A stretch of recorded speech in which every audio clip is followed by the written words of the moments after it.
జకర్యా గ్రంథం 4వ అధ్యాయము 6-7 వచనాలు. 6-7 వచనాలు. అప్పుడు అతడు నాతో ఇట్లనెను, జెరుబ్బాబెలునకు ప్రత్యక్షమగు యెహోవా వాక్కు ఇదే, శక్తి చేతనైనను బలము చేతనైనను కాక నా ఆత్మ చేతనే ఇది జరుగునని సైన్యములకు అధిపతియగు యెహోవా సెలవిచ్చెను. గొప్ప పర్వతమా, జెరుబ్బాబెలును అడ్డగించుటకు నీవు ఏమాత్రపు దానవు? నీవు చదును భూమి వగుదువు. కృప కలుగునుగాక, కృప కలుగునుగాక అని జనులు కేకలు వేయగా అతడు పైరాయి తీసుకొని పెట్టించును. హల్లెలూయా. చూడండి, ఇక్కడ జెరుబ్బాబెలుతో దేవుడు సెలవిస్తున్న మాట, శక్తి చేతనైనను బలము చేతనైనను కాక నా ఆత్మ చేతనే ఇది జరుగును. ఓసారి అనండి, శక్తి చేతనైనను బలము చేతనైనను కాక నా ఆత్మ చేతనే ఇది జరుగును. ఆ ఒక్క మాట చెప్పండి, నా ఆత్మ చేతనే ఇది జరుగును, ఆత్మ వలనే ఇది జరుగును. పక్కన వాళ్ళతో ఈ మాట చెప్పండి, ఆత్మచేత ఇది జరుగునని చెప్పుకోండి. ఆత్మచేత, పక్కన వాళ్ళతో చెప్పండి, ఆత్మచేత ఇది జరుగును. హల్లెలూయా. దేవుని బిడ్డలారా, ఈ మాట ప్రభు నాకు బయలుపరిచిన కారణం ఏమిటంటే, గడిచిన 1వ తారీఖున ఉదయాన్నే మంచం దిగేటప్పుడు, నిద్ర లేచి మంచం దిగేటప్పుడు నా నోట్లో పాట వస్తుంది. శక్తి శక్తి వలన శక్తి చేతనే కాదు, బలము చేతనే కాదు, దేవుని ఆత్మ వలనే సమస్తము సాధ్యమే. శక్తి చేత కానే కాదు, బలము చేత కానే కాదు, దేవుని ఆత్మ చేత సమస్తము సాధ్యమే అని నోట్లో వచ్చిందండి. ఎందుకో తెలియదు. సరే, నేను వాష్రూమ్కి వెళ్ళి ముఖం కడుక్కొని వచ్చానా, నా ఫోన్కి డైలీ ఒక వాక్యం వస్తుంది. ఆ వాక్యం ఏమిటంటే, ఆ రోజు ఇదే మాట దేవుడు పంపించాడు.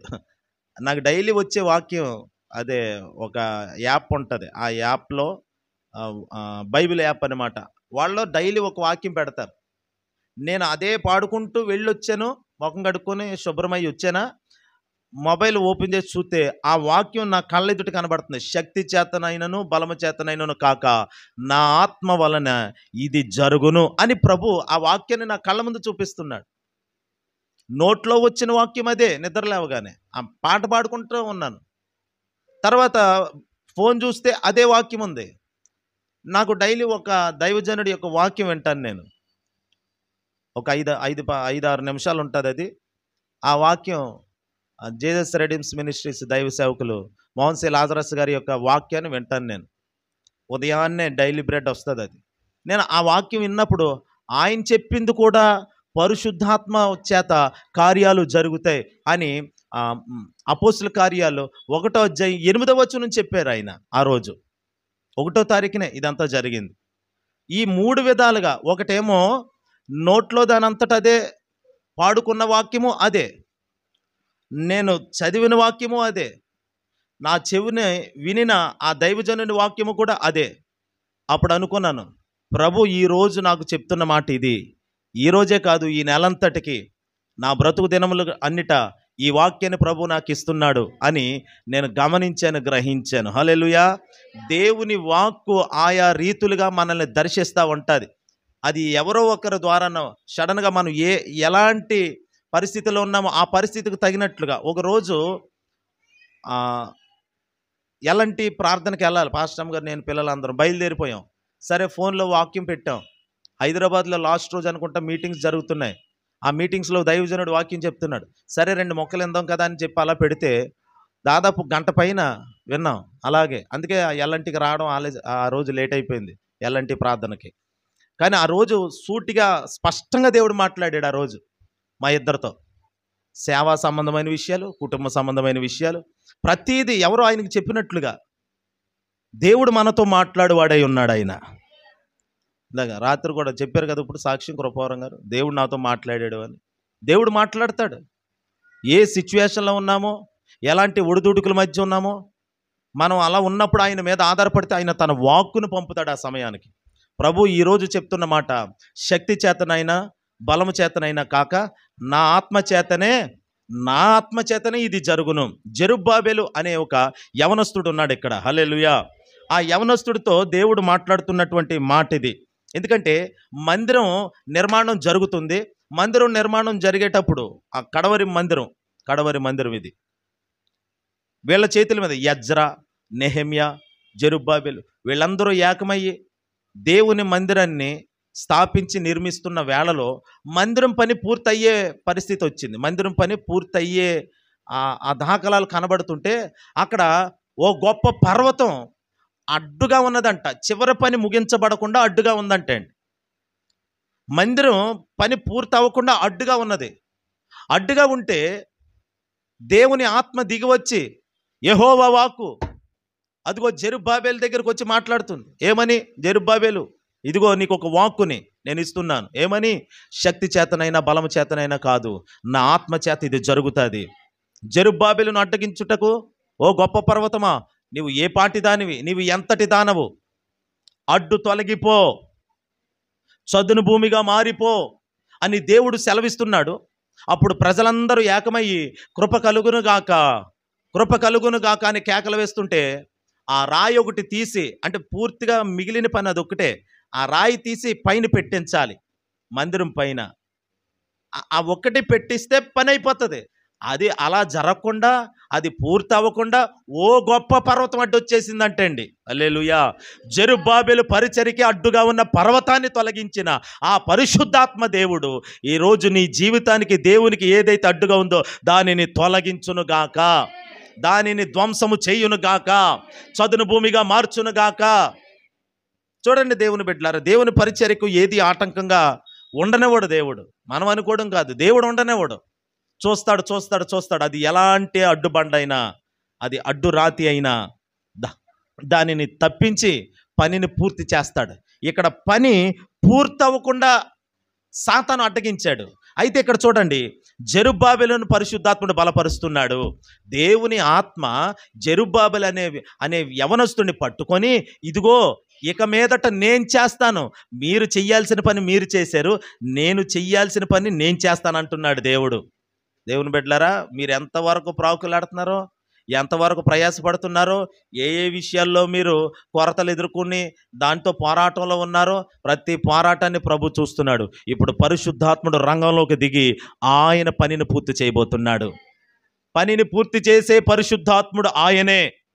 నీ పనులన్నీ చక్కబెట్టి నీ పనులన్నిటిని పూర్తిగా నెరవేర్చగలిగింది పరిశుద్ధాత్మ దేవుడు మాత్రమే. చేతులు ఎత్తాలి చెప్పండి. నువ్వు అనుకున్నావు నువ్వు కొంత చేసి వదిలేసావు, పరిశుద్ధాత్ముడు పూర్తిగా చేయబోతున్నాడు. నువ్వు తలంపుల్లో ఆలోచనలు అనుకుంటున్నావు, ఆ ఆలోచనల మట్టిగా జరుగుతున్నాయి కానీ పనులు ఏం అవ్వట్లేదు. కానీ పరిశుద్ధాత్ముడు వచ్చాడు, ఆయన పనులు చేయబోతున్నాడు. ఆయన పనులంటే సగం చేసి ముగించేసేవాడు ఏం కాదండి, పూర్తిగా చేసేస్తాడు. ఆయన పూర్తిగా నెరవేరుస్తాడు. బెసలేలు అని ఒక యవనస్తుడు ఉన్నాడు బైబిల్లో. బెసలేలు మోషే కాలంలో. ఆ బెసలేలుకండి మందిరం పనులన్నీ అప్పగించాడు. మందిరంలో ఉపకరణాలు, ధూపవేదిక, దీపస్తంభము, గంగాళము, ఇలా వస్తువులు ఉన్నాయి కదా ప్రత్యక్ష గుడారంలో. అవన్నీ తయారు చేయటానికి ఆ పనిని బెసలేలు అనే ఒక యవనస్తుడికి అప్పగించమన్నాడు దేవుడు. అలా అప్పగించమన్నప్పుడు ఆ పనిని అప్పగించగా అతడు పూర్తి చేసి దాన్ని అంతటిని మోషేకి అప్పగించేశాడంటే, పూర్తి చేశాడు. ఎందుకంటే అతడు దేవుని ఆత్మపూర్ణుడు అని ఉంది బైబిల్లో. ఎవరంట అతను? ఆత్మ కలిగినవాడు. గట్టి చెప్పండి, ఆత్మ కలిగినవాడు.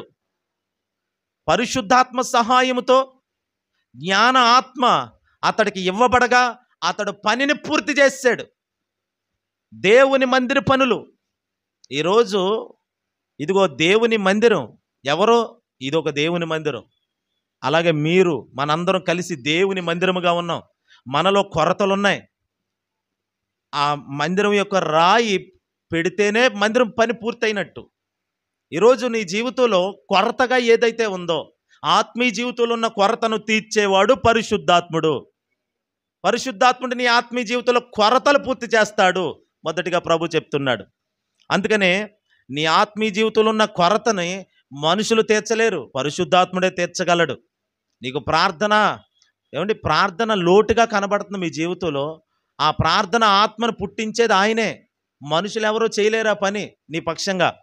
పరిశుద్ధాత్ముడు చేస్తేనే ఆ పని పూర్తవుతుంది.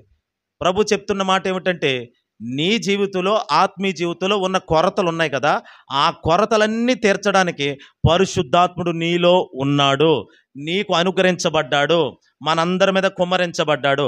ఆ పరిశుద్ధాత్మ దేవుడు ఇదిగో అడ్డుగా, అది ఏ అడ్డు అయినా కానీ తొలగించబోతున్నాడు. నీ ఆత్మీయ జీవితానికి, నీ భక్తి జీవితానికి, దేవునికి మందిరముగా కనబడే విధానంగా, దేవుని దృష్టిగా అది మందిరం, ఇది మందిరం అనుకునే విధంగా నిన్ను పూర్తి చేయడానికి, నిన్ను సంపూర్ణపరచడానికి, నిన్ను దేవుని వలె, క్రీస్తు వలె మార్చడానికి, ఆ పరిపూర్ణ దశకు చేర్చడానికి పరిశుద్ధాత్ముడు వచ్చి ఉన్నాడు. ప్రభువా నన్ను రాకడకు సిద్ధపరచు అని నువ్వు ప్రార్థన చేస్తుంటే పరిశుద్ధాత్ముడు నిన్ను సిద్ధపరచడానికి ఆయన నీతోనే ఉంటాడు. ఆయన నిన్ను సిద్ధపరిచే ఒక అభిషేకం, ఒక ఆత్మశక్తిగానే కాదు, ఆత్మ వ్యక్తిగా ఆయన నీతో ఉండి నిన్ను అనుదినం అనుక్షణము సిద్ధపరుస్తూ ఉంటాడు. నీ ఆత్మీయ జీవితంలో కొరతలు తీరుస్తాడు, నీ యొక్క భక్తి జీవితంలో కొరతలన్నీ పూర్తి చేస్తాడు. ఎక్కడ కొరత ఉన్నా భక్తి జీవితంలో పరలోకం వెళ్ళాం. అందుకనే పరిశుద్ధాత్మ సహాయం మనకు అవసరం.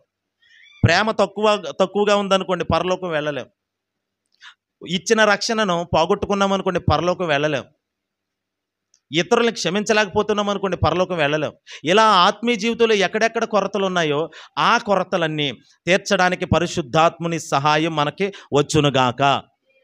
అందుకని జెరుబ్బాబెలు మందిరం యొక్క పని పూర్తి చేయటానికి అడ్డుగా ఉన్నటువంటి ఆ అడ్డుని తొలగించింది దేవుని ఆత్మ. దేవుని ఆత్మ దిగి వచ్చి ఆ యొక్క జెరుబ్బాబెలుకు అడ్డుగా ఉన్న గొప్ప పర్వతమా చదును భూమి అయిపోదుగాక అన్నాడు. ఆ తర్వాత ఆ అడ్డు తొలగిపోయింది, చదును భూమి అయిపోయింది. ఈరోజు మీ భౌతిక జీవితంలో కూడా ఏ అడ్డు ఉందో దానిని ప్రభు తొలగించి చదును చేయునుగాక. అప్పు అనేది, అనారోగ్యం అనే అడ్డు ఏదున్నా ప్రభు చదును చేయునుగాక. ఆ తర్వాత అండి జనులు ఏం చేశారంట, చదవండి అన్నమాట. జకర్యా 4:7.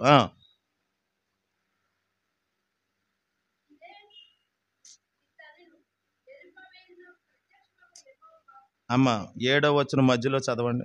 కృప కలుగునుగాక, కృప కలుగునుగాక అని గట్టి చదవండి.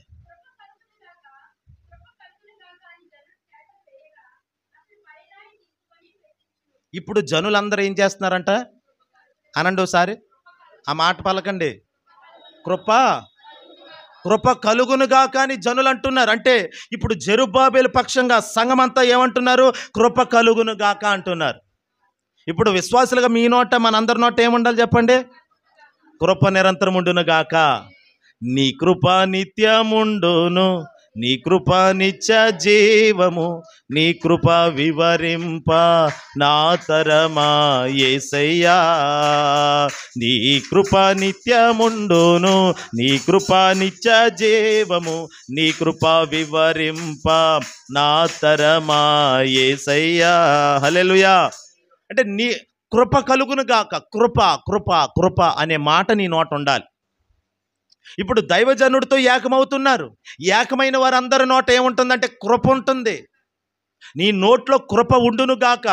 కృపాసహితమైన మాటే నీ నోట ఉండాలి. వ్యర్థమైన మాట, ఉచ్చరించకూడని మాట, పచ్చి మాటలు, భూత మాటలు, పనికిరాని మాటలు నీ నోట అవి నశించునుగాక. ఆ మాటలు వస్తే మధురమైన మాటలు రావాలి. రాత్రి వాక్యంలో ధ్యానం చేసాం, నీ స్వరము మధురము, అట్టి స్వరము నాకు వినబడనిమ్ము. పౌరమా, నీ ముఖము మనోహరము, నీ స్వరము మధురము. మధురమైనది నీ స్వరం, నీ మాట మధురం. నీ మాట మధురముగా ఉండాలి. ఇతరుల్ని చేదుపరిచేదిగా, ఇతరుల్ని విరగొట్టేదిగా కాదు. నీ మాట మధురమైన మాటగా ఉండాలి. ఆ మధురం ఎక్కడొస్తుందో తెలుసా? కృపను గూర్చే. నువ్వు కృపను తలంచొచ్చు, ఆ కృపను గూర్చి పాడుతుండగా నీ మాట మధురముగా మారిపోద్ది. కృపాసహితమైన మాట నీ నోట పలకబడుతుంది. వ్యర్థమైన మాట నీ నోట రాదిక. నీ నోట్లో నుండి కృప కృప అంటుంటే కార్యాలు జరుగుతూ ఉంటాయి. హల్లెలూయా చెప్పండి.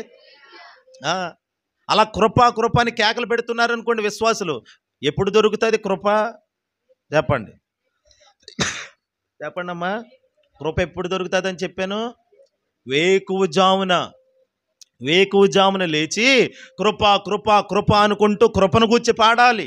దేవుని కృపను గణపరచాలి. ప్రభువా, ఇంతగా ఇచ్చించుటకు నేను ఎంతటి వాడుని, ఎంతటి దానినయ్యా, నీ కృప తప్ప నాకేముందనైనా, కేవలం నీ కృపాని దేవుని గణపరచాలి. కృపను గూర్చి పాడాలి. ఇదిగో నేను ఎలా ఉన్నానంటే నీ కృప, నేను ఇలా ఆరోగ్యంగా ఉన్నానంటే నీ కృప, ఇదిగో అంతా నీ కృపే ప్రభా, నా పిల్లల్ని బట్టి ఈ పిల్లలు ఎలా ఉన్నారంటే నీ కృప. ఇలా దేవుని కృపను గణపరచాలి. అలా కృపను గురించి పాడుతుంటే జెరుబ్బాబెలు ఏం చేస్తున్నాడు చెప్పండి? ఏం చేస్తున్నాడు? ఆ రాయి తీసి పెట్టిస్తున్నాడు. పని జరుగుతుంది, పని పూర్తయిపోతుంది. సంఘమంతా ఏకమై ఉండగా ఒక మాట, పని పూర్తవుతుంది. మీలో ఐక్యత లేనంత వరకు ఏ పని పూర్తవదో. దేవుడు గొప్ప గొప్ప సన్నిధి, గొప్ప సంఘాన్ని ప్రభు కట్టబోతున్నాడు ఈ పట్టణంలో. ఆయన ఎలా కడతాడో, ఎంత అద్భుతంగా కడతాడో ఆయన చేస్తాడు. అయితే మన ద్వారా, మనల్ని బట్టి మనం ఉంటుండగా దేవుడు కట్టబోతున్నాడు. కట్టబోయేది మహిమకరంగా ఉండబోతుంది. అయితే సంఘమంతా ఎలా ఉండాలి? ఇప్పుడు కృపలో ఉండాలి. కృపను గూర్చి పాడాలి, కృపను తలంచాలి. వ్యర్థమైన ఒక్క మాట కూడా నోట రాకుండా కృపనే తలంచాలి. అలా కృపను గురించి మీరు పాడుతుంటే దేవుడు ఇదిగో మమ్మల్ని బలపరుస్తాడు. మా కొరకు మీరు చేతులు ఎత్తారా, దేవుడు మాకు కృపనిస్తాడు. హల్లెలూయా. వేకువజామున లేచి మా కొరకు మీరు ప్రార్థన చేస్తుంటే దేవుడు విస్తారమైన కృప మాకిస్తాడు. అయితే ఉన్న కృప ఎక్కువ అవ్వాలంటే, దేవుని కృప మనకి ఇంకా ఎక్కువగా కావాలంటే ఎక్కువ స్తుతించటం వలన కృప దొరుకుతుందంట. చెప్పండి ఎలాగా? నోరు తెరుతలేదేంటి? ఎక్కువ స్తుతించుట వలన, దేవుని ఆరాధించుట వలన, పాటలు పాడి స్తుతించడం ద్వారా అంట కృప కలుగుతుందంటండి. అది ఎక్కువగా వస్తుందంట కృప. అందుకనే దేవుని కృప దొరికే సమయము వేకువజామున స్తోత్ర ప్రార్థనలో 5, 4:30 ఆ టైంకి లెగిసిపోయి మోకాళ్ళ మీద పడితే ఆయనను గూర్చి పాడుతూ స్తుతిస్తూ ఉంటే, ప్రభా ఇదిగో నాయన ఈ ఇల్లు ఇచ్చినందుకు వందనాలు, నీకు స్తోత్రం, ఇదిగో ప్రభా ఈ బండి ఇచ్చినందుకు స్తోత్రం, నా భర్తను బట్టి స్తోత్రం, నా భార్యను బట్టి స్తోత్రం, పిల్లలు బట్టి స్తోత్రం, ఇలా ప్రతి విషయంలో స్తోత్రాలు చెల్లిస్తుంటే దేవుని కృప అపరిమితముగా కుమరించబడుతుంది. కుమరించబడటమే కాదు, మా కొరకు మీరు స్తోత్రాలు చెప్తుంటే మాకు కృప దొరుకుతుంది. కృప దొరికితే పనులు జరుగుతాయి. కృప వలన సమస్తము సాధ్యమే. దేవుని వాక్యంలో రాయబడిన మాట ఏమిటంటే, కృప వలన సింహాసనము స్థాపింపబడుననుంది బైబిల్లో. దేని వలన? కృప వలన. దేవుని కృప, దేవుని కనికరం అది. అందుకని విశ్వాసులుగా మీరు ఏక మనసుతో, ఎంతమంది తెల్లవారుజామున లెగుస్తున్నారు? కరెక్ట్గా నిజం చెప్పండి. తెల్లవారుజామున అంటే 6 లోపల లేచి ప్రార్థన చేసేవాళ్ళు మాత్రం చేతులు తల్లి చెప్పండి. పైకి ఎత్తుతలేదు. దేవునికి స్తోత్రం కలుగుతుంది. 6 లోపల హల్లెలూయా. 6 లోపల లేవాలి. 6 లోపల అంటే నిమిషం తక్కువ 6 అంతేనా? 6 లోపల అమ్మయ్య, 6 లోపల పాస్టర్ గారు లేగమన్నారు కాబట్టి 5:59 నిమిషాలు అవుతుంది. అమ్మయ్య, ఏం దొరకదో. 5 గంటలకు లేగాలి. 5 గంటలు లెగితే అది కృప దొరికే సమయం. ఇంకా ముందు లేగాలి. అసలు పోన్లే కొంచెం రెస్ట్ తీసుకుంటారని ఇంకో గంట మీకు ఎక్స్ట్రా ఇచ్చి చెప్తున్నాను, లేదంటే 4. హల్లెలూయా. అందుకనే దేవుని బిడ్డలారా, దేవుని కృప దొరికే సమయంలో, అందుకనే ఇశ్రాయేలీలు మన్నా ఏ సమయంలో దొరుకుతుందో ఆ సమయానికి వెళ్ళి ఉదయాన్నే లేచి వెళ్ళి మన్నాను ఏరుకునేవారంట. బయట పైనుండి మన్నా వస్తుంటే దానిని పాత్రలు పట్టుకొని వెళ్ళి దాన్ని ఎత్తుకొని వచ్చేసేవారంట. మళ్ళీ ఎండ వస్తే ఉండేది కాదంట. అదే మరి ఎండ ఎక్కిపోయాక మోకాళ్ళు అయితే మరి దేవుని కృప ఏమవుతుంది? అంత ఎండ మాడు పగిలిపోయే మంట వచ్చేస్తుంది. ఆ రోజంతా ఏముండదు. ఇక ఎండలో గొడుగేసుకోకుండా వెళ్తే ఎలాగుంటుంది చెప్పండి? ఎండలో గొడుగేసుకోకుండా వెళ్తే ఎలాగుంటుంది కదా? మాడిపోద్ది కదా. అదే అంటున్నాను. నీడ లేని చోట భయంకరమైన ఎండలో పనిచేస్తుంటే ఎలాగుంటుంది? అలా ఉంటుంది కృప లేకపోతే ఆ రోజంతా. అందుకని కృప పొందుకొనే బయటికి వెళ్ళాలి. వినాలి, కృప పొందుకొనే మీ పిల్లలు బయటికి వెళ్ళాలి. కృప పొందుకున్నాకే బయట అడుగు పెట్టాలి. కృప లేకుండా ఏ పని చెయ్యొద్దు. చేతులు తల్లి అనండి. ఇక్కడ జనులందరూ ఏకమయ్యి, ప్రజలందరూ, సంఘమంతా ఏకమై కృప కలుగునుగా అనండి. అందరూ అనండి సరే, ఏకమస్తో చెప్పండి. ఒక 7 సార్లు చెప్పండి ఇప్పటి నుండి. కృప కలుగును గాక, కృప కలుగును గాక, కృప కలుగును గాక, కృప కలుగును గాక, కృప కలుగును గాక, కృప కలుగును గాక. హల్లెలూయా. అలా కృపను గురించి పాడుతూ ఉండండి. ప్రభు ఉన్నతమైన కృప మీకిస్తాడు, మాకిస్తాడు. మేము చేతులెత్తితే మీకు కృప ఇవ్వబడుతుంది, మీరు చేతులెత్తితే మాకు కృప ఇవ్వబడుతుంది. అలాగే మీరు స్తుతిస్తుండగా కూడా మీకు కృప ఇవ్వబడుతుంది. అన్ని విషయాలను బట్టి ప్రభువుని స్తుతించండి, విస్తారమైన కృప దొరుకుతుంది. ఆ రోజు చల్లటి నీడ ఎలాగుంటుంది ఏమంటే, మెక్కటి ఎండలో, భయంకరమైన ఎండలో ఏసీ గదిలో కూర్చుంటే ఎలాగుంటుంది, చల్లటి మంచినీళ్ళు తాగితే ఎలాగుంటుంది అలసిపోయినాడు, అలా ఉంటుంది దేవుని కృప మాధుర్యం. హల్లెలూయా. ఆ రోజంతా నీకు అలసట తెలియకుండా పనులన్నీ ప్రభు జరిగిస్తాడు. అది పరిశుద్ధాత్మ వలన జరుగుతుంది, దేవుని కృప వలన జరుగుతుంది. హల్లెలూయా. జెరుబ్బాబెలు విషయంలో దేవుని కృప విడుదల చేయబడింది. జెరుబ్బాబెలు విషయంలో దేవుని పరిశుద్ధాత్మను వచ్చి అతన్ని నడిపిస్తున్నాడు. అందుకే పనులు పూర్తవుతున్నాయి. ఏమైతే మిగిలిపోయి ఉన్నాయో 9వ నెల వరకు, ఈ 10వ మాసంలో ప్రభు చెప్తున్నాడు, ఇక మీదట పనులు పూర్తి అగునుగాక. హల్లెలూయా. పనులు పూర్తి అవ్వబోతున్నాయి మీ జీవితంలో. శబలకరతురనమ. ఓ మాట చదువుతాం, యెహోషువ గ్రంథం 24వ అధ్యాయం 31. యెహోషువ గ్రంథం 24వ అధ్యాయం 31.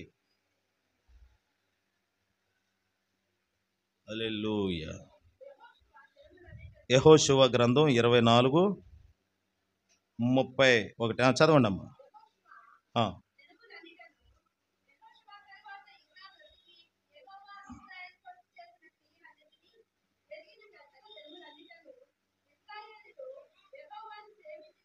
హల్లెలూయా చెప్పండి.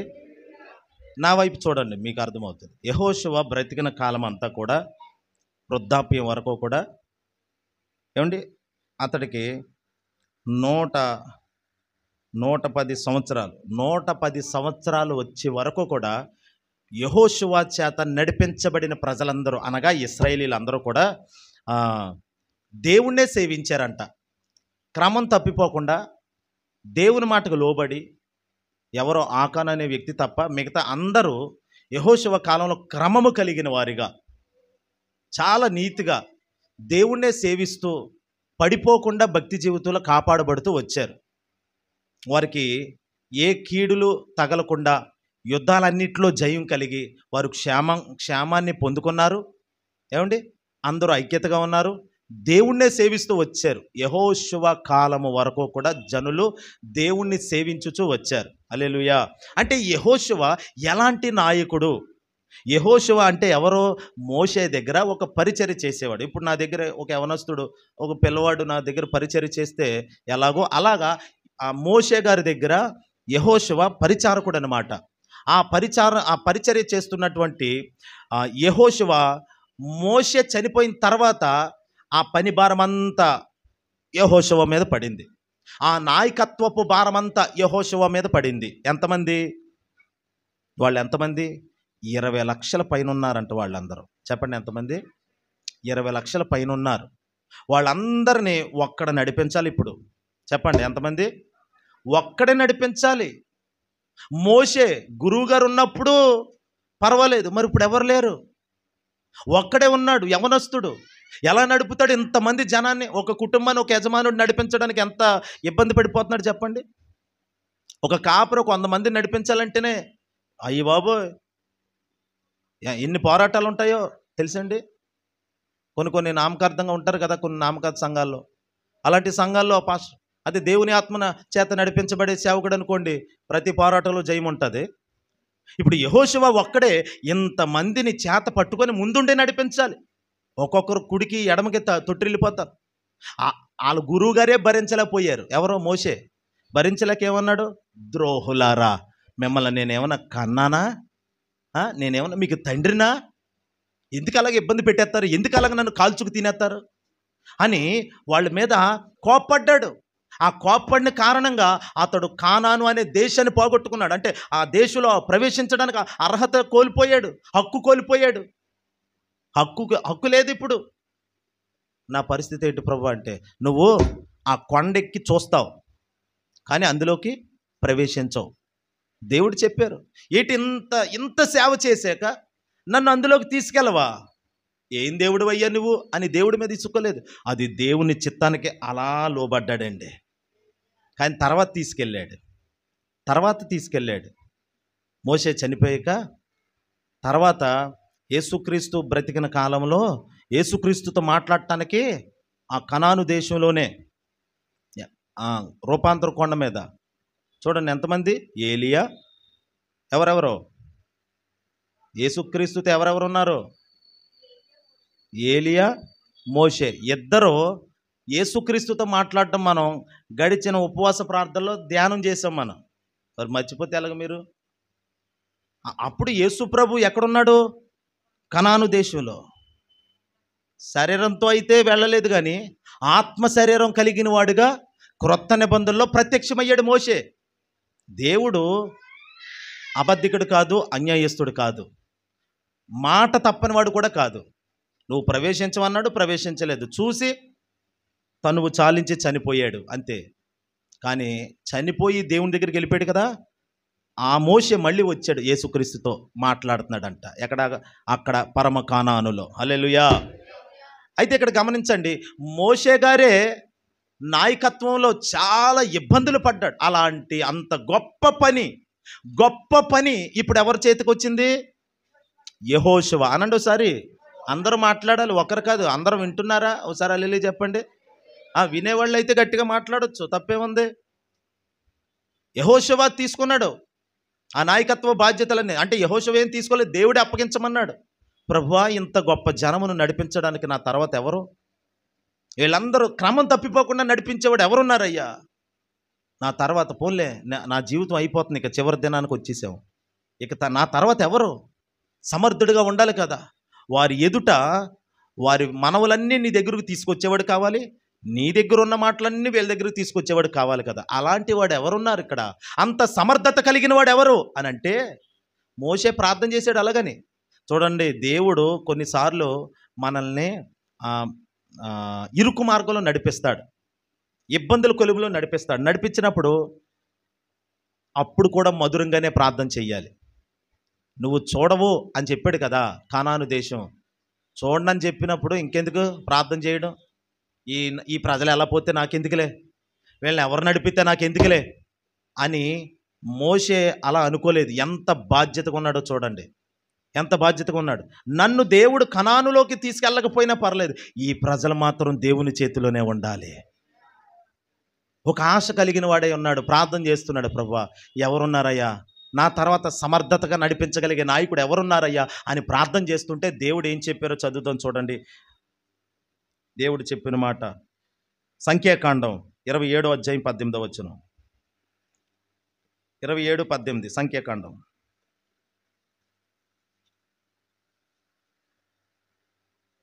పదిహేను నుండి చదవండి, 15వ వచనం నుండి.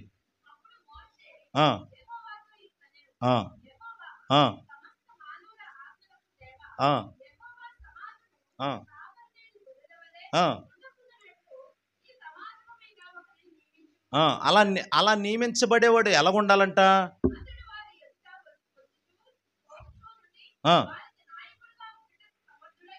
అదిగో చూడండి, మోషే చెప్తున్నాడు, ప్రభువా ఒక సమర్థుడైన వ్యక్తిని వీళ్ళకి నాయకుడిగా ఇవ్వండి ప్రభువా అని ప్రార్థన చేస్తుంటే దేవుడు ఏం చెప్పాడో చదవండి ఇప్పుడు. నూను కుమారుడైన యెహోషువ ఆత్మను పొందినవాడు. హల్లెలూయా చెప్పండి. ఇప్పుడు అర్హత ఏమిటి? నా వైపు చూడండి అందరూ. ఈ ప్రజలందరినీ నడిపించడానికి ఒక సమర్థుడు కావాలి. నన్ను చూడండి, వాళ్ళ ఎదుట నుండి ఇలా వచ్చుచు మళ్ళీ వచ్చేవాడు, ఇలా వచ్చేవాడు మళ్ళీ పోయేవాడు, ఇలా ఒకడు కావాలి. అతడు ఒక సరి అయిన నాయకుడిగా నియమించబడాలి. గొర్రెలు లేని కాపరిగా చెదిరిపోకూడదు. వీళ్ళందరినీ చెదిరిపోకుండా నిలబెట్టగలిగే ఒక కాపరి కావాలి, ఒక నాయకుడు కావాలి అని దేవుడికి ప్రార్థన చేస్తే దేవుడు ఈ మోషేకి ఇచ్చిన ప్రార్థన జవాబు ఏంటో తెలుసండి? నూను కుమారుడైన యెహోషువ ఆత్మను పొందినవాడని చెప్పాడు. చెప్పండి, ఏం పొందాడంట అతను? ఆత్మను పొందడానికినే మోషే చేసిన ప్రార్థనకి లింక్ ఏంటి? మోషే ఏమని చేశాడు? ఒక సమర్థుడు కావాలయ్యా వీళ్ళని నడిపించడానికి అని అంటే దేవుడు అంటున్నాడు ఆత్మను కలిగిన వాడు అదుగో యెహోషువ ఉన్నాడు. అంటే దాని అర్థం ఏమిటి? ఈ పనులన్నీ చేయగలిగింది ఒక్కడే, ఆత్మను పొందినవాడు చేయగలుగుతాడు. శక్తి చేత కాదు, బలము చేత కాదు, ఆత్మ వలన సమస్తము సాధ్యమని చెప్పాడు కదా దేవుడు. ఆత్మను పొందినవాడైతేనే సమర్థుడిగా నడిపించగలుగుతాడు. ఈ ఇశ్రాయేలీల సర్వ సమాజాన్ని అవునన్నట్లుగా, శబాష్ అన్నట్లుగా, సిగ్గుపడకుండా, శత్రువుకు దొరకకుండా, శత్రువు చేతిలో చిక్కుకుపోకుండా, శరీర కార్యాల్లో పడకుండా, లోకంలో నశించిపోకుండా వీళ్ళందరినీ క్షేమకరమైన మార్గంలో నడిపించే సరైన నాయకుడు ఎవరు అనంటే పరిశుద్ధాత్మను పొందినవాడే నడిపించగలడు. ఈరోజు ఒక సేవకుడు సంఘాన్ని నడిపించాలంటే పరిశుద్ధాత్మను పొందుకుని వాడై ఉండాలి. ఒకరికి బాప్తిస్మం ఇవ్వాలంటే పరిశుద్ధాత్మను పొందిన వాడై ఉండాలి. హల్లెలూయా. ఆత్మ లేనివాడు నా వాడు కాదు అని చెప్పాడు దేవుడు. అందుకని పరిశుద్ధాత్మను పొందుకోవాలి. పరిశుద్ధాత్మను పొందుకుంటే కార్యాలు సాధ్యమా? సాధ్యమా అంటావేంటి? సుసాధ్యముగా మారుస్తాడు ఆయన. నీకు సాధ్యం కాకపోవచ్చు, కానీ పరిశుద్ధాత్మను పొందిన వాడికి సమస్తము సాధ్యంగా చేసేస్తాడు దేవుడు. అతడు ఆత్మను పొందినవాడు. హల్లెలూయా చెప్పండి. నీవు అతన్ని తీసుకొని అతని మీద నీ చెయ్యి ఉంచు. మోషే, నీ చెయ్యి అతని మీద ఉంచు. చనిపోయేటప్పుడు అండి, నన్ను చూడండి, మోషే చనిపోయేటప్పుడు తన 2 చేతులు తీసి, చూడండి, ద్వితీయోపదేశకాండం 34:9, ద్వితీయోపదేశకాండం 34:9 చదువుదాం. 34:9.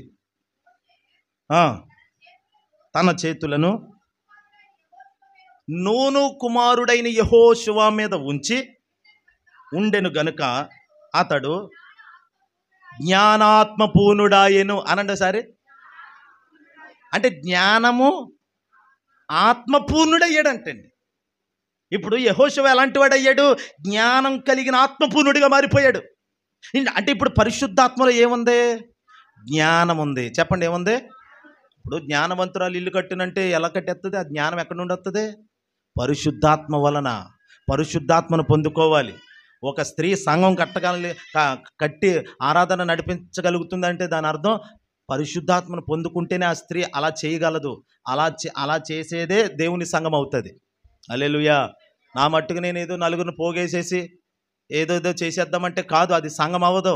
దేవుడు కట్టుకుంటున్న సంఘము పరిశుద్ధాత్మ నుండి కడతాడు ఆయన సంఘాన్ని. హల్లెలూయా. దేవుడు కట్టే సంఘం పరిశుద్ధాత్మ, ప్రారంభం పరిశుద్ధాత్ముడు ఉంటాడు, ముగింపు పరిశుద్ధాత్ముడు ఉంటాడు. ఆత్మ లేకుండా ఏ సంఘం నిలబడదు. మరి చాలా సంఘాలు పరిశుద్ధాత్మనే దూషిస్తారు, పరిశుద్ధాత్మనే పొందుకోరు. అది దేవుడి లెక్క చూసుకొనును గాక, మనకు అనవసరం. కానీ సంఘ నిర్మాణం ఎలా జరుగుతుంది? పరిశుద్ధాత్మ ద్వారా సంఘ నిర్మాణం ప్రారంభించబడుతుంది. హల్లెలూయా. అంటే ఇప్పుడు ఒక నాయకత్వ లక్షణం మొట్టమొదటిది ఏమిటంటే పరిశుద్ధాత్మను పొందాలి. దేవుని బిడ్డలారా, మీ ఇంట్లో నువ్వు ఒక యజమానుడివా, యజమానురాలివా, నువ్వు పరిశుద్ధాత్మను పొందాలి. నీ ఇంట్లో 10 మంది ఉన్నారు, ఆ 10 మందికి నువ్వే హెడ్డవా, అయితే నువ్వు పరిశుద్ధాత్మను పొందాలి. హల్లెలూయా. నువ్వు ఒక చోట పని చేస్తున్న చోట నువ్వు అందరితో సమానంగా ఉన్నావా, అయితే నిన్ను దేవుడు అందరితో సమానంగా కాదు, ఒక మెట్టు పైకి ఎక్కించాలా, అయితే పరిశుద్ధాత్మను పొందుకొని ఆత్మలో ఆనందించు. నీ తోటి వారి కంటే నిన్ను దేవుడు పైకి లేపుతాడు. హల్లెలూయా. అక్కడ చాలామంది ఉన్నారండి. కాలేబు ఉన్నాడు, చాలామంది ఉన్నారు, కానీ వాళ్ళెవ్వరూ కాదు. నూను కుమారుడైన యెహోషువ ఆత్మపూర్ణుడు, ఆత్మను పొందాడు. అంటే ఆత్మ పొందినవాడు దేవుడికి ప్రయోజకుడిగా మారతాడు. ఆత్మను పొందినవాడు దేవుని పనులకి పని చేస్తాడు, దేవుని పనికి ఉపయోగపడతాడు అతడు. ఈరోజు నువ్వు పరిశుద్ధాత్మను పొందుకున్నావంటే నీవు ఏదో ఒక కుటుంబాన్ని రన్ చేసుకోవడానికో, నీ కుటుంబాన్ని పోషించుకోవడానికో కాదు. నువ్వు దేవుని ఆత్మను పొందుకొని నడిపించబడుతుంటే దేవుడు ఒక రోజు నిన్ను పిలిచి తన పనిని నీకు అప్పగించబోతున్నాడు. హల్లెలూయా చెప్పండి. ఒక శ్రేష్టమైన పని. నా దేవుని బిడ్డలారా, పరిశుద్ధాత్మను పొందుకొని నువ్వు నడిపించబడుతున్నావు, నమ్మకంగా ఉంటున్నావు. అయితే ఇదిగో వినండి, నిన్ను దేవుడు కొంతమంది జనములను నీకు అప్పగించి వాళ్ళందరినీ ప్రభు వైపు తిప్పడానికి, ప్రభు కొరకు సిద్ధపరచడానికి నిన్ను ఒక సాధనంగా వాడుకుంటాడు కూడా ఆయన. హల్లెలూయా. ఏదో భాషలు మాట్లాడడానికే పరిశుద్ధాత్మ, సంఘంగా కూడుకొని ఐక్యతగా సంతోషంగా ఉండటానికే కాదు, నడిపించడానికి కొంతమందిని నువ్వు దేవుని సన్నిధికి నడిపించడానికి పరిశుద్ధాత్ముడు నీకు ఇవ్వబడ్డాడు. హల్లెలూయా. పరిశుద్ధాత్ముడు నీలో ఉన్నాడా? నువ్వు ఊరుకో, నువ్వు అలాగే ఉండిపోవు, మండుతావు. ఎలాగా? ఓ నలుగురిని దేవుని దగ్గరికి తీసుకెళ్ళాలి, ఓ 10 మందిని ప్రభు కొరకు సంపాదించాలి అనే ఒక మంట నీలో ఉంటుంది. నీకు నువ్వే వచ్చి వెళ్ళిపోతున్నావు. దానిని గూర్చిన చింత కూడా లేదు నీకు, దానిని గూర్చిన ఆలోచన కూడా లేదు. అంటే దాని అర్థం నీకు పరిశుద్ధాత్మ అనుభవం లేదు కాబట్టి. పరిశుద్ధాత్మ ఉన్నవాళ్ళు అయ్యా మా సంఘం ఎదగాలి నాయనా, నూతనాత్మలు రావాలి నాయనా అని ప్రార్థన చేస్తారు, ప్రయాస కూడా పడతారు. హల్లెలూయా. ప్రయత్నం చేస్తారు. ప్రయత్నం చేయకుండా దేవుడు ఏ పని చేయడు. మన ప్రయత్నం ఉండాలి ఖచ్చితంగా. యేసుక్రీస్తు శిష్యులు పిలిచి ఆ రాతి బాణలను శుభ్రం చేసి నీళ్లతో నింపండి అన్నాడు. ఆ తర్వాత ఆయన అద్భుతం చేశాడు. లేదు ప్రభా, నీటిని ద్రాక్షారసంగా మార్చగలిగింది నువ్వే కదా, ఆ నీళ్లు కూడా నింపే అనలేదు. వాళ్ళు లోబడ్డారు. మనము కూడా ప్రభుతో కలిసి పని చేస్తే కార్యాలు జరుగుతాయి. హల్లెలూయా. చూడండి, ఇక్కడ యెహోషువ తల మీద మోషే చేతులు పెట్టాడంట. ఎవరు పెట్టారు? మోషే చేతులు పెట్టాడు. చెప్పాను కదా రాత్రి, మన 2వ తారీఖున సాయంత్రం కొంచెం అలసటగా ఉండి మధ్యాహ్నం పడుకొని సాయంత్రం నిద్రలేచిన అప్పుడు చిన్న కళ. అనేకుల్ని నేను అభిషేకిస్తున్నాను. హల్లెలూయా చెప్పండి. అనేకుల్ని అభిషేకిస్తుంటే నూనె పోసి అభిషేకిస్తుంటే వాళ్ళందరూ దగదగ మెరిసిపోతున్నారు. అగ్ని కణములు వాళ్ళ మీద రాలుతున్నాయి, మంట మండుతున్నారు వాళ్ళు. అలాగే అభిషేకిస్తున్న నేను మండిపోతున్నాను. అప్పుడు నేను అంటున్నాను, మీరు ఇప్పుడు 2 పాళ్ళ అభిషేకం పొందుకున్నారు. మీరు 2 పాళ్ళ ఆత్మ మీది మీద ఉంది. దేవుడు తన పనికి మిమ్మల్ని వాడుకుంటాడని చెప్తున్నాను నేను. హల్లెలూయా. ఆ దేవుని బిడ్డలారా, ప్రభు చేయబోతున్నాడు. ఈ చేతులు వట్టియే, కానీ ఈ చేతులు దేవుడు తీసుకొని వాడుకుంటాడు. అలా వాడుకున్నప్పుడు గొప్ప కార్యాలు. చనిపోయే లోపులో తనకంటే సమర్థత కలిగిన ఒక నాయకుడిని నియమించి ప్రభు దగ్గరికి వెళ్ళిపోయాడు మోషే. ఒకే ఒక్కడిని, యెహోషువ నాయకత్వంలో శత్రువులందరినీ జయించేశాడండి యెహోషువ. ఇశ్రాయేలీయులకి శత్రువు లేకుండా చేసేసాడు. హల్లెలూయా. చాలా మట్టుకు ఇక ప్రభు వైపు చూసేవారిగా చేశాడు యెహోషువ. వాళ్ళందరిని దేవుని వైపుకి తిప్పేశాడు యెహోషువ. గొప్ప నాయకత్వం చేశాడు. చాలా అనుభవాలు ఉన్నాయి. యోర్దాను దాటించేశాడు, యెరికోను దాటించాడు, హాయి పట్టణాన్ని జయింపజేశాడు. అంత మాత్రమే కాదు, 31 రాజుల్ని ఒంటి చేత్తో కత్తితో సంహరించేశాడు యెహోషువ. హల్లెలూయా. మోషే కాలంలో అయితే ఇతడు ఏం చేశాడో తెలుసండి? మోషే కాలంలో ఈ యెహోషువ దైవజనుడైన మోషే చేతులు ఎత్తితే కిందకి దిగిపోతే ఇశ్రాయేలీయులు ఓడిపోతున్నారు. ఇలా కాదని ఒక రాయి తెచ్చి కూర్చోబెట్టి హూరు, అహరోను అనే 2 యవనస్తులు వచ్చి మోషే చేతులు ఇలా పట్టుకున్నారు. ఈ చేతులు పైకి ఎత్తితే ఇలా ఎత్తి పట్టుకున్నారు. మోషేక చేతులు ఎత్తి ప్రభువా అని ప్రార్థన చేస్తున్నాడు. యెహోషువ అమాలేకీయులతో యుద్ధం చేసి వాళ్ళందరినీ జయించాడంటండి. యుద్ధం ఎవరిదే? యెహోషువ చేస్తున్నాడు. యెహోషువ ఉన్నాడు యుద్ధ రంగంలో. మోషే చేతులు ఎత్తాడు. ఒక మాట చెప్పనా, నాయకుడు చేతులు ఎత్తుతుంటే అక్కడ జనులకు జయం కలుగుతుంది. యుద్ధం చేసేవాడు అక్కడ ఉన్నాడు. హల్లెలూయా. దేవుని బిడ్డలారా, నువ్వు యుద్ధ రంగంలో ఉంటే నీ కొరకు నాయకులుగా, ఆత్మీయ సేవకులుగా మేము చేతులు ఎత్తుతుంటే మీరు జయం పొందుకొందురుగాక. మా చేతులు కిందకి దిగిపోకుండా ఉండటానికి ఆదుకునేవాళ్ళు కావాలి. హల్లెలూయా. అందుకనే ప్రార్థనా సహకారం మీ నుండి మాకు అత్యధికమైన ప్రార్థనా సహకారం చాలా అవసరం. మీరు మా కొరకు ఎల్లప్పుడూ ప్రార్థన చేస్తూ ఉండాలి. మా చేతులు కిందకి దిగిపోతే మీకు ఓటమి తప్పదు. మా చేతులు ఎప్పుడు దేవుని వైపు, అయ్యా మా విశ్వాసులు నాయనా అని మేము చేతులు ఎత్తామా మీకు జయం కలుగుతుంది. మా చేతులు దిగిపోకూడదు. ఏ కారణం చేత? నీరసం చేతని కాదు, కొన్ని పరిస్థితుల చేత మా చేతుల్ని సాతానుగాడు వంచేయాలని చూస్తాడు. ఆటల్లో మాకు జయం కావాలంటే మీరు అనుదినం చేసే ముక్త కంఠంతో చేసే ప్రార్థన వలన మాకు జయం కలుగుతుంది. హల్లెలూయా. అందుకే మీ ప్రార్థనలు మాకు, మా ప్రార్థనలు మీకు, ఒకరి కొరకు ఒకరు ప్రార్థన చేయబద్దులమై ఉన్నాం మనం. హల్లెలూయా.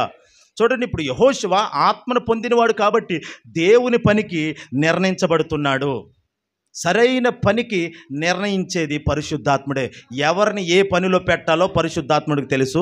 ఈ నెలలో దేవుడు నిన్ను ఏ పనిలో సెట్ చెయ్యాలో ఆ పనిలో సెట్ చెయ్యునుగాక. శబలకర. నువ్వు ఎక్కడ తగుతావో, దేనికి సరిపోతావో దానికే నిర్ణయిస్తాడు ఆయన. అది ఇది ట్రై చేస్తావు, నీ వల్ల కాదు. కానీ పరిశుద్ధాత్ముడు ఏం చేస్తాడు తెలుసా? సరైన దాంట్లో సెట్ చేస్తాడు ఆయన. ఈ యెహోషువని నాయకుడిగా అయితేనే కరెక్ట్. నాయకుడిగా ఆరాధించడానికే అదిగో కాలేబు ఉన్నాళ్లే ఆరాధించడానికే. మరి యెహోషువ దేనికి? నాయకుడిగా ముందుండి నడిపించడానికి. హల్లెలూయా. నువ్వు దేనికి పని చేస్తావో దేవునికి తెలుసు. నేను ఎందుకు పనికిరానా నువ్వు అనుకుంటావు, కానీ దేవుడికి తెలుసు. నువ్వు ఎందుకు పని చేస్తావో దేవునికి తెలుసు. దేనికి ఉపయోగపడిన ప్రభా నేను, అనవసరం నా బ్రతుకని అనుకోకు. నువ్వు దేనికి ఉపయోగపడతావో దేవునికి తెలుసు. నువ్వు చేయవలసిన పని ఒకటి ఉంది, ఉపయోగపడవలసిన దానికి ఉపయోగిస్తాడు దేవుడు నిన్ను. కంగారు పడకు. సమయం వచ్చింది. శక్తి చేత కాదు, బలం చేత కాదు, ఆత్మ చేతనే ఇది జరుగును. ఏది? నిన్ను ఎక్కడ సెట్ చేయాలో అక్కడ చేస్తాడు. హల్లెలూయా. చూడండి, మరొక మాట కూడా చదువుదాం. చూడండి, మొదటి సమూయేలు గ్రంథం 25వ అధ్యాయము 28వ వచనం. మొదటి సమూయేలు గ్రంథం 25వ అధ్యాయము 28వ వచనం. ఆ ఆ ఆ నీవు యెహోవా యుద్ధములను నన్ను చూస్తూ వినండి. ఇక్కడ అబీగయీలు అనే ఒక స్త్రీ ఉంది. దావీదుతో చెప్తుంది ఏమిటంటే, నా ఏలినవాడా, నీవు యెహోవా యుద్ధములను చేయుచున్నావు. దేవుని యుద్ధాలు జరిగించేవాడు నువ్వు. అలాగ దేవుని యుద్ధాలు అనేవి చాలా ఉన్నాయండి. దేవుని యుద్ధాలంటే అండి, దేవుని యుద్ధం ఏమిటి? ఎవరితో దేవుని యుద్ధం? అమాలేకీలతో యుద్ధం. యెహోషువ జయించేశాడు దేవుని ఆత్మ వలన. హల్లెలూయా. ఇప్పుడు చూడండి, దేవుని యుద్ధం ఇంకోటి ఉంది. అదేంటో తెలుసా? గొల్యాతుకి ఇశ్రాయేలీలకి మధ్యలో ఒక యుద్ధం జరిగింది కదా, వారి మధ్య. ఆ యుద్ధము దేవుని యుద్ధం. అది ఆ యుద్ధానికి దావీదుని దేవుడు నియమించాడు. అలా ఎన్నో యుద్ధాలు చేశాడు దావీదు. హల్లెలూయా చెప్పండి. నిద్రపోకూడదు, మెలకుగా వినాలి దేవుని వాక్యం. చూడండి, ఇక్కడ దేవుని యుద్ధం చేస్తున్నటువంటి దావీదు ఎన్నో యుద్ధాలు చేశాడు. ఆ విషయాన్ని గమనించిన ఆ స్త్రీ, అయ్యా నువ్వు దేవుని యుద్ధాలు చేయవాడవు, ఈడితో నీకెందుకు? నా భర్త మూర్ఖుడు, నా భర్త మాటండో దుష్టుడయ్యా, కొంచెం క్షమించు, ఆడి సంగతి దేవుడు చూసుకుంటాలే, ఇలాంటి పని నీకెందుకయ్యా, ఈ రక్తపాతం నీకెందుకు, ఈ కీడు నువ్వు అంటించుకోకు, ఈ శాపం నీ మీదకు తెచ్చుకోకయ్యా, నువ్వు దేవుని యుద్ధాలు చేసేవాడు. హల్లెలూయా చెప్పండి. ఓ మాట, మనం దేవుని పనులు ఉన్నాం కదా, రోడ్డు అంట పోయి కొన్ని మన ముందుకు వస్తాయి, ఎందులో చెయ్యట్టొద్దు. మనం దేవుని పనుల్లోనే చేయి పెట్టాలి.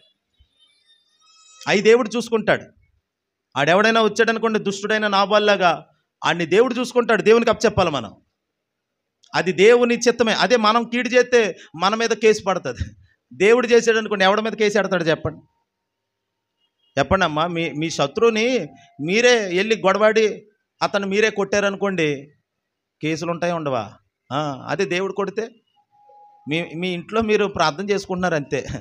మన సంఘంలో మనం ప్రార్థన చేసుకుంటున్నామంటే, అదే దేవుడు కొడితే మళ్ళీ ఇడిపించుకోలేడు, మళ్ళీ బయటికి రాలేడనమాట. అలా ఉంటుంది దేవుడు కనుక అలా చేస్తే. హల్లెలూయా. ఆ తెల్లారేపాటికి గుండెపోటు వచ్చి చచ్చిపోయాడు ఈ నాబాలు, తెలుసా? దేవుడు వేసిన శిక్ష అలాగుంటుంది. మనుషుడు వేస్తే కొంచెం కాలం మళ్ళీ ఆడు లెగుతాడు, మళ్ళీ మీదకు వస్తాడు. అలా కాదు, దేవుడు కొడితే మళ్ళీ లెగలేడనమాట ఇక. హల్లెలూయా. మనకి మన పరిచర్యకి విరోధంగా లేచిన ప్రతి శక్తులు అణిచివేయబడును గాక. హల్లెలూయా. నీ భక్తికి అడ్డు తగులుతున్న ప్రతిది కొల్చబడును గాక. నా దేవుని ప్రియులారా, అలా దేవుని యుద్ధాలు చేస్తున్నటువంటి దావీదు గొల్యాతుతో తలబడి యుద్ధాన్ని జయించేశాడు. గొల్యాతు ఎంత? 6 మూరల జానెడెత్తంట. అంత అజానుభావుని ఎలా జయించావు గొల్యాతు?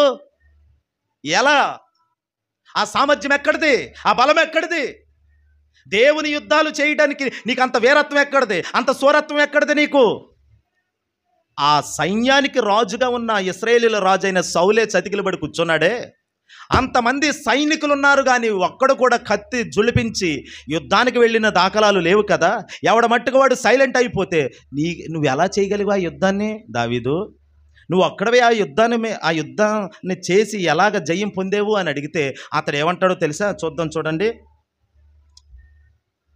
మొదటి సమూయేలు గ్రంథం 17వ అధ్యాయము 47 చదవండి.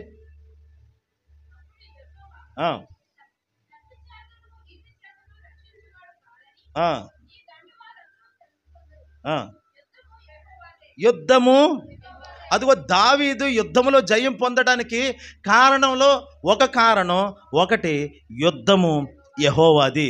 కత్తుల చేత ఈటెల చేత దేవునికి పని ఉండదు. పోలీస్ స్టేషన్కి వెళ్ళటం ఇలాంటివన్నీ పనులు కాదు. డైరెక్ట్ దేవుడే రంగంలోకి దిగుతాడంతే. హల్లెలూయా.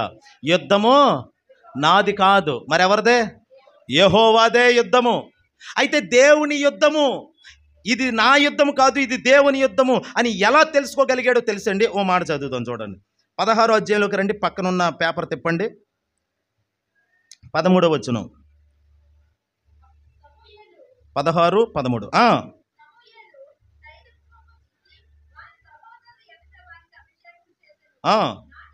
నాట నుండి యెహోవా ఆత్మ దావీదు మీదకి బలముగా వచ్చెను. హల్లెలూయా చెప్పండి.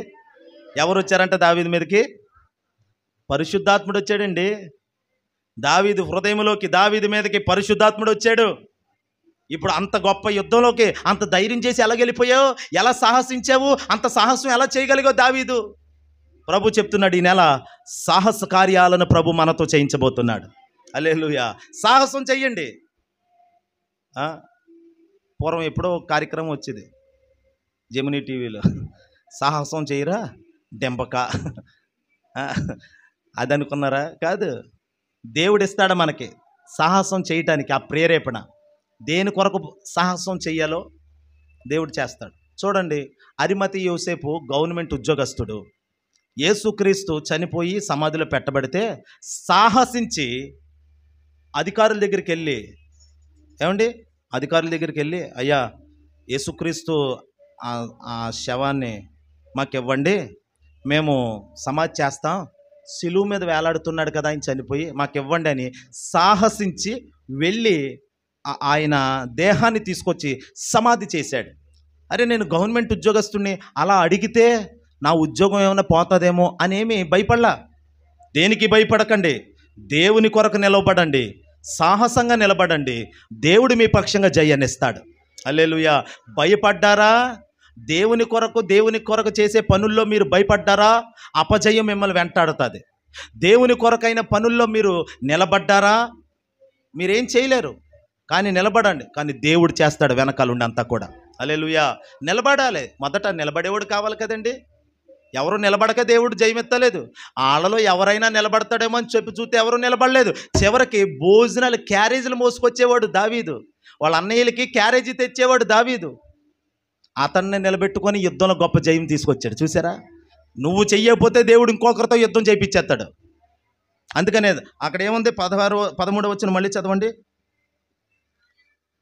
16, 13 అమ్మా. తైలపు కొమ్ము తీసి వాని సహోదరుల ఎదుట, అదుగోండి ఎవరి ఎదుట?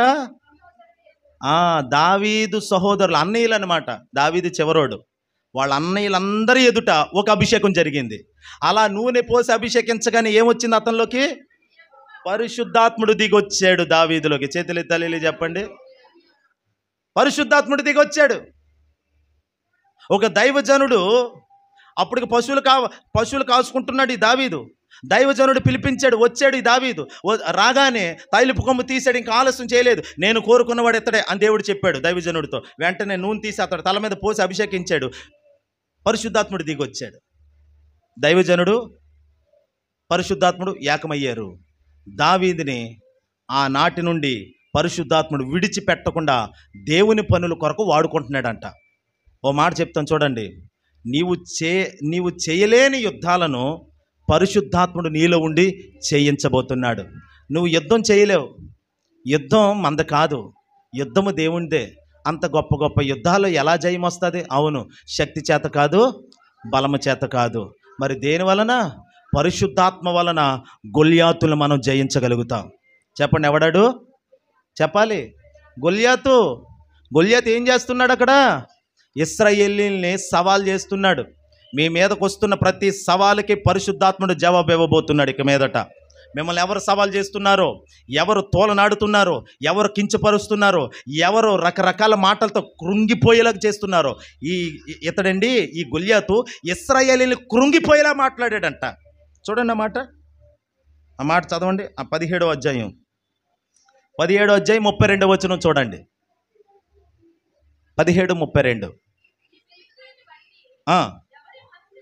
ఎవరి మనస్సు కృంగ నిమిత్తము లేదు, నేను వానితో పోట్లాడతానని దావీదు.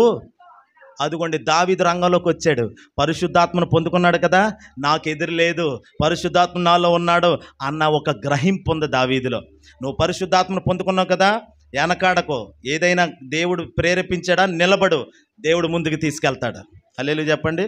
దేవుడు ముందుకు తీసుకెళ్తాడు. నువ్వు పిరికి దానిలాగా, పిరికోళ్ళలాగా నువ్వు వెనకడుగులు వేసావంటూ, అమ్మో బాబు అయ్యో ఏమవుతుందో అన్నావంటే నిజంగా అలాగే అవుతుంది. యోబు ఉన్నాడండి, యోబు, నేను దేనికైతే భయపడ్డానో అదే నా నెత్తి మీదకి వచ్చి పడింది అంటాడు. నువ్వు దేనికైతే భయపడతావో అదే నీ నెత్తి మీదకి వచ్చి పడిపోద్దంట. అందుకని నాకు కలిగిన భయములన్నిటి నుండి నన్ను విడిపించిన దేవునికి స్తోత్రము కలుగునుగాక అన్నాడు దావీదు. ఈరోజు దావీదు భయపడకుండా, అందరూ భయముతో ఊగిపోతున్న వేళలో, అంత మాత్రమే కాదు, అందరూ కృంగిపోయారు, నెమ్మది లేదు ఎవరికి కూడా. ఆ సమయంలో దావీదు ఒక్కడు నిలబడి, నేను యుద్ధం చేస్తానండి, నేను యుద్ధానికి వెళ్తానండి అని ముందుకు వచ్చాడు. నీకు ఎక్కడదంత ధైర్యం? ఆయుధాలు వెయ్యి. నా ఆయుధం పరిశుద్ధాత్ముడే, నాకు జయం కూడా ఇచ్చేది పరిశుద్ధాత్ముడే, నా బలము కూడా పరిశుద్ధాత్ముడే, నేను ఎవ్వరి మీద ఆనుకుంటలేదు, జీవము కలిగిన దేవుని పేరట నేను వస్తున్నాను నేను అన్నాడు.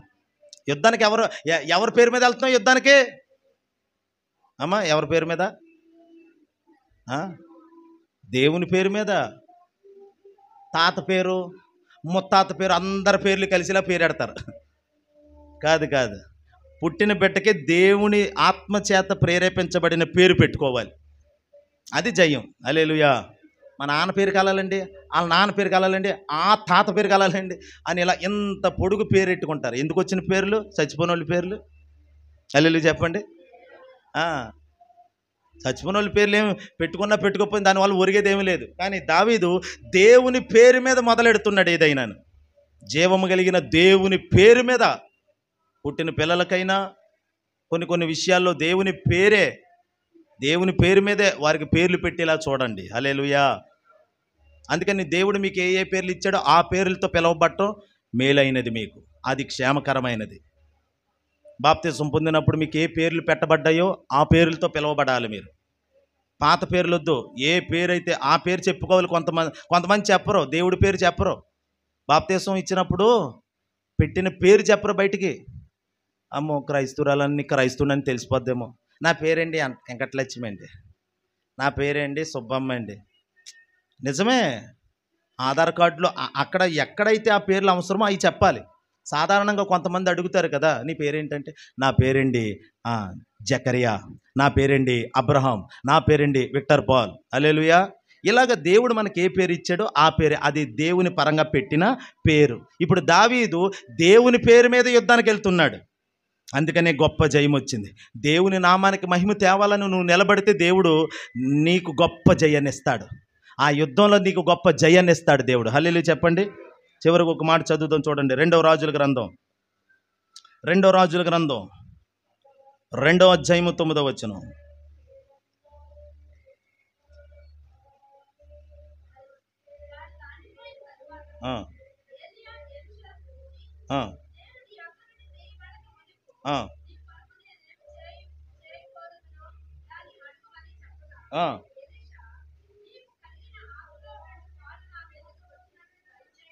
ఇదిగోండి, ఇక్కడ ఎలీషా, ఏలియా, గురువు శిష్యుడు. గురువు ఎవరు? గురువు ఎవరండి? గురువు అందరూ చెప్పండి ఆ మాట. ఏలియా. శిష్యుడు ఎవరు? ఎలీషా. ఇద్దరు పేర్లు ఇంచుమించు ఒకేలాగా ఉన్నట్టు ఉంటాయి. గురువు పేరు ఏలియా, శిష్యుడి పేరు ఎలీషా. గురువు గారు అంటే ఏలియా గారిని దేవుడు వచ్చేమన్నాడు, పరలోకం వచ్చేమన్నాడు. వచ్చామంటే అతడు గిల్గాలు, బేతేలు, ఎరికో, యోర్దాను ఇలా 4 ప్రాంతాలు దాటాలి. ఎలీషా, దేవుడు నన్ను ఈ గిల్గాల నుండి బేతేలుకి రమ్మన్నాడు అని అంటే, సరే అండి వెళ్ళండి అనకుండా, నా జీవంతోడు, యెహోవా జీవంతోడు, నిన్ను నేను విడిచిపెట్టను అని చెప్పి బేతేలుకి వెళ్ళిపోయాడు. గిల్గాలు నుండి బేతేలుకి వెళ్ళిపోయాడు. దైవజనుడితో కలిసి వెళ్ళిపోయాడు. మళ్ళీ దేవుడు అంటున్నాడు, ఏలియా బేతేలు కాదు, ఇప్పుడు నువ్వు ఎరుకోకు రావాలన్నాడు. ఎరుకోకు రావాలంటే బయలుదేరుతున్నాడు. అరే నాన్న, అరే బాబు ఎలీషా, దేవుడు మళ్ళీ నన్ను ఎరుకోకు రమ్మన్నాడు, వెళ్తున్నాను అని అంటే, నా జీవంతోడు యెహోవా జీవంతోడు, నేను నిన్ను విడిచిపెట్టనయ్యా. సరే, ఏలియాతో కలిసి మళ్ళీ ప్రయాణం చేశాడు. సరే, అక్కడికి వెళ్ళాక మళ్ళీ దేవుడు మాట్లాడుతున్నాడు. ప్రభా, నువ్వు చెప్పిన చోటుకు వచ్చాను అని చెప్పగానే దేవుడు అంటున్నాడు ఏమనంటే, ఇప్పుడు ఈ యెరికో నుండి యోర్దానికి రా అన్నాడు దేవుడు. అప్పుడు సరే ప్రభా అని ఏలియా బయలుదేరే ముందు మళ్ళీ ఎలీషా, దేవుడు నన్ను మళ్ళీ యోర్దానికి రమ్మన్నాడు. ఏంటి ఇన్ని చోట్ల తిరుగుతాడేంటి మా పాస్టర్ కాలిగాని పిల్లిలాగా? మా పాస్టర్కి ఏంటి ఏ పని పాట లేదా? అలా తిరుగుతాడేంటి? ఏంటి గిలగాల నుండి బేతేలుక, బేతేలు నుండి ఎరుకోక, ఎరుకో నుండి యోర్దానిక, ఎలా తిప్పుతున్నాడేంటి?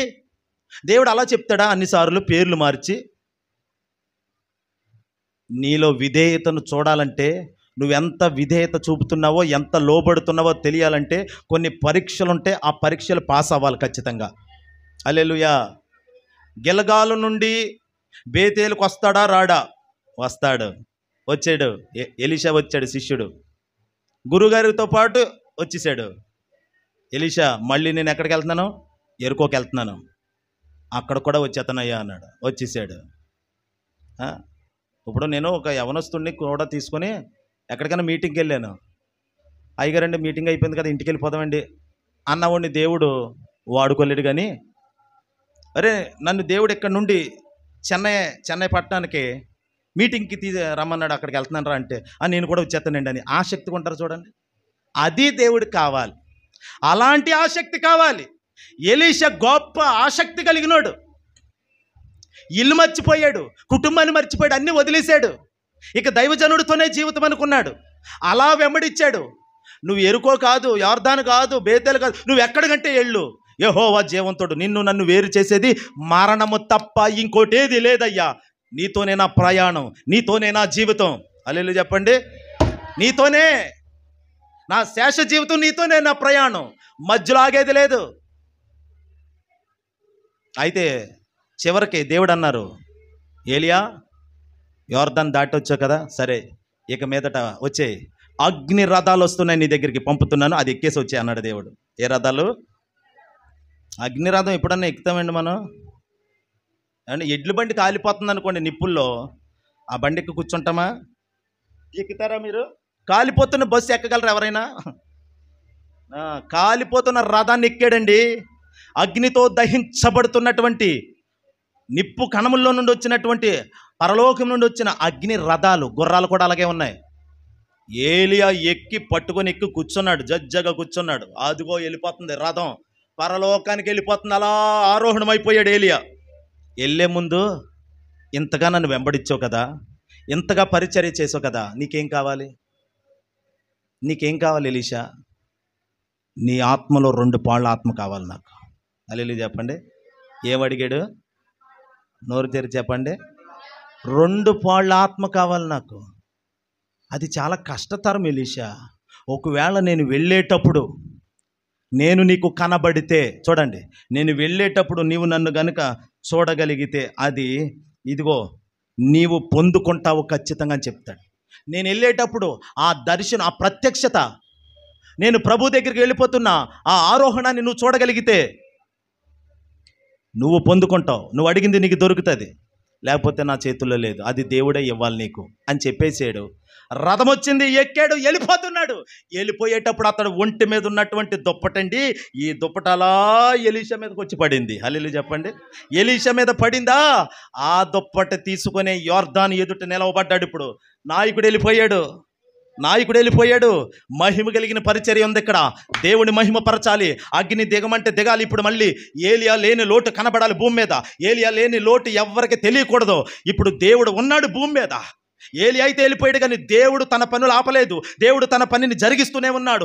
దేవుడు భూమి మీద ఉన్నాడు అని నిరూపించడానికి ఒక అభిషేకం కావాలి ఇప్పుడు. యేసు ప్రభు లేడు, మరెవరు? పరిశుద్ధాత్ముడు దిగొచ్చాడు, దుప్పటి రూపంలో దిగొచ్చాడు. ఆయన ఉన్నాడు. ఇప్పుడు కార్యాలు నెరవేర్చడానికి నీతో నాతో ఉన్నాడు. ఇప్పుడు సంగమలోకి దిగొచ్చాడు. నువ్వు సిద్ధమా? నువ్వు సిద్ధంగా ఉన్నావా? నీ ద్వారా యేసుక్రీస్తు లేని లోటు భూమి మీద కనబడకుండా చేయాలనుకుంటున్నాడు. అరే, ఇది కూడా యేసు ప్రభువే. ఈ పరిచర్య యేసయ్య పరిచర్య. ఇక్కడ యేసయ్య ఉన్నాడు అని ప్రజలు ఒప్పుకోవాలి. అలా ఒప్పుకోవాలంటే పరిశుద్ధాత్ముడు రావాలి. ఆయన వచ్చాడు. ఏదో మనం ఏదో కొట్టుకుంటున్నాం, మనం ఏదో చేసుకుంటున్నాం కదా. వాళ్ళు జీవము కలిగిన దేవుణ్ణి సేవిస్తున్నారని ప్రజలు చెప్పుకోవాలి. హల్లెలూయా. వీళ్ళలో జీవం కలిగిన దేవుడు ఉన్నాడండి. అయ్యో ఏదో 4, 5, 10 మంది అనుకున్నాం, ఆ 10 మందిలోనే జీవం కలిగిన దేవుడు ఉన్నాడండి. ఈ సాక్ష్యం కావాలి. ఏలియా లేని లోటు ఏలియా ఉన్నప్పుడైతే కార్యాలు జరిగినాయి. ఏలియా ఉన్నప్పుడైతే దేవుడు వచ్చి మాట్లాడేవాడు. ఏలియా ఉన్నప్పుడైతే రాజులు భయపడ్డారు. మరి ఇప్పుడు ఎలాగా ఏలియా వెళ్ళిపోయాడు? అదిగో ఏలియా వెళ్ళిపోయినా దుప్పటి రూపంలో పరిశుద్ధాత్ముడు దిగొచ్చాడు. శబలకరతురనమ. దుప్పటి రూపంలో దిగి వచ్చిన ఆ దుప్పటి ఎలీషా మీద పడింది. ఇప్పుడు హల్లెలూయా చెప్పండి. ఎలీషా మీద పడింది. ఎలీషా మీద పడగానే ఎలీషా ఇక రోషము కలిగిన వాడే. నేను కోరింది దేవుడు నాకు ఇచ్చాడని ఎక్కడ నెగ్లెక్ట్ చేయకుండా, సొమ్మసిల్లిపోకుండా, అలసట లేకుండా, సోమరిగా పడుకోకుండా దుప్పటి తీసుకొని కార్యాలు చేయడానికి బయలుదేరాడండి. హల్లెలూయా. మొట్టమొదటి క్రియ ఏంటో తెలుసా? మళ్ళీ అదే యోర్దాను దాటి అవతలకి వెళ్ళాలి. ఎవరు? ఎలీషా శిష్యుడు వెళ్ళాలి. ఇప్పుడు గురువుగారు వెళ్ళిపోయారు కదా పైకి, ఇప్పుడు ఒక్కడే వెళ్ళాలి. ఆ దుప్పటి ఉన్నది కదా, ఆ దుప్పటి నాకేంటి భయం? పరిశుద్ధాత్మ నాలో ఉన్నాడు. యేసు నామలను కొట్టాడు. అది 2గా పాయలైపోయింది. ఆ యోర్దాను నది దాటి వెళ్ళిపోయాడు అంతే. హల్లెలూయా. పరిశుద్ధాత్ముడు నీ ఎదుట ఉన్న నదుల్ని చీల్చేస్తాడు. యేసు నామములో నీ ఎదుట ఉన్నటువంటి ప్రాకారాలు బద్దలు కొట్టేస్తాడు, పర్వతాలను నూర్చేస్తాడు. శబలకరతురనమ. పరిశుద్ధాత్ముడు చర్య తీసుకున్నాడు. పరిశుద్ధాత్ముడు వచ్చాడు. పరిశుద్ధాత్ముడే పనిని ప్రారంభించాడు. ఆయనే జరిగించబోతున్నాడు. తుదముట్టించేది ముగించేది కూడా పరిశుద్ధాత్ముడే ఇక మీదట. నా దేవుని ప్రియులారా, అదిగో ఎలీషా 2 పాళ్ళ అభిషేకం అడిగాడు కదా, మరి 2 అభిషేకం కదా. ఏలియా బ్రతుకున్నప్పుడు ఒకరినే బ్రతికించాడు. ఏలియా వాళ్ళ గురుగారు ఉన్నప్పుడు. మరి 2 పాళ్ళ అభిషేకం ఉన్నవాడు ఏం చేయాలి? ఎలీషా ఏలియా కంటే డబల్ 2 కార్యాలు చేయాలి. అన్నీ 2 ఉండాలి.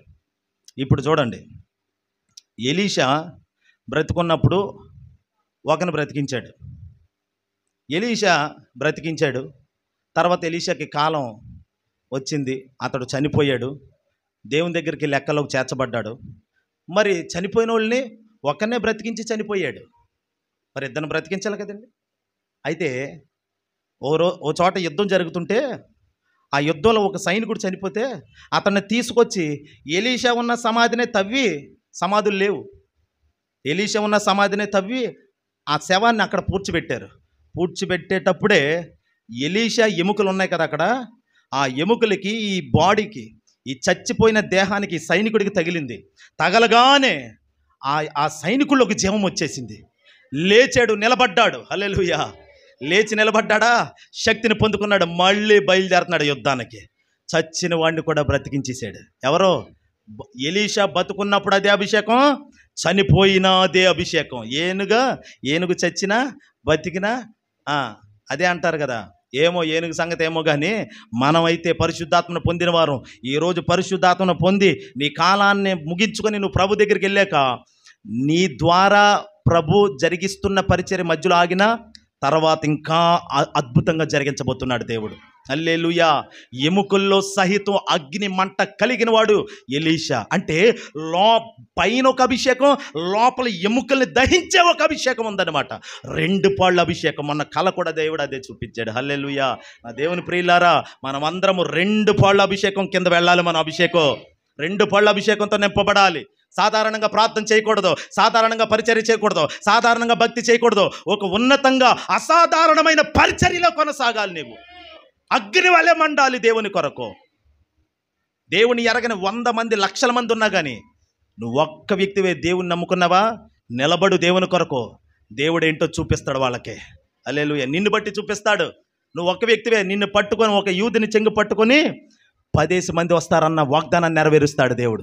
అందుకని పరిశుద్ధాత్మ ప్రభు చెప్తున్నాడు ఈ నెల, ఇదిగో ఈ దినం శక్తి చేత కాదు, బలము చేత కాదు, చెప్పండి నోరు తెరిచి, నా ఆత్మ చేతనే, నా ఆత్మ చేత ఇది జరుగును, ఇది జరుగుతుంది ఇక మీదట. ఇప్పుడు ఏమైతే ప్రభు మాట్లాడాడో ఇవి జరుగును గాక. ఎండిన ఎముకల లోయలో యెహెజ్కేలు ఒక్కడే పరిశుద్ధాత్మను పొందుకొని నిలబడ్డాడు. అన్ని చచ్చిన ఎముకలే, ఎండిపోయిన ఎముకలే, అన్నిట్లోకి జీవం వచ్చింది, ప్రాణం వచ్చింది, నరాలు వచ్చినాయి. హల్లెలూయా చెప్పండి. ప్రతి ఎముకలోకి మూలుగొచ్చింది, ప్రతి ఎముక మీదకి మాంసం వచ్చేసింది, జీవం వచ్చేసింది, కండరాలు వచ్చేసినాయి. ఇప్పుడు అందరూ లెక్కకు మించిన సైన్యముగా మార్చబడ్డారు. చూసారా దేవుడు ఏం మాట్లాడుతున్నాడు? పరిశుద్ధాత్మను మోస్తున్నావా? పరిశుద్ధాత్మను పొందుకున్నావా? నువ్వు ఆత్మచేత నింపబడి చచ్చిన వాళ్ళ మధ్యలో దేవుడు నిన్ను పెట్టినా నిన్ను దేవుడు అక్కడ ప్రకాశింపచేస్తాడు. హల్లెలూయా. అయ్యో ఇన్న చుట్టూ ఎలాంటి వాళ్ళేనండి, కొంచెం ప్రార్థన పరులుంటే నేను కూడా ప్రార్థన చేద్దును, నాతో ఎవరు సహకరించరండి. ఇగో నాలో ప్రార్థన చేయరు, వీళ్ళలో ప్రార్థన చేయరు, ఎవరో ప్రార్థన చేయరు, నేను ఒక్కదాన్నే ప్రార్థన పరురాల్ని. అంటే నేను ఒక్కదాన్నే దేవుడిని నమ్ముకున్నానండి, ఇక్కడ ఎవ్వరూ నమ్ముకోలేదండి. అవును, నిన్ను బట్టే దేవుడి కార్యాలు చేస్తాడు. యెహెజ్కేలు ఎండిపోయిన ఎముకల లోయలో ఉన్నాడు. ఆ ఎముకలన్నీ ఒక్కో ఎముక ఒక్కొక్క మనిషి, వాళ్ళందరినీ ఒక్కొక్క మనిషిగా మార్చేశాడు దేవుడు యెహెజ్కేలు అనే యవనస్తుని బట్టి. నేను అదే ప్రకటిస్తున్నాను దేవుని బిడ్డలారా. పరిశుద్ధాత్మను పొందుకొని నిలబడ్డావా? మనుషులుగా మారబోతున్నారు. మనుషులు క్రూరంగా తయారైపోతున్నారు కదా ఈ రోజుల్లో. ఏమండి, మనుషులు ఎలా పడితే అలా ఉన్నారు కదా, వాళ్ళ మధ్యన ఉన్నావా? నువ్వు సాక్షిగా నిలబడు. నిన్ను బట్టి దేవుడు వారిని మనిషిగా మారుస్తాడు. యేసయ్య నీతో జీవించగానే నా బ్రతుకుగా మారేనులే. యేసయ్య నీతో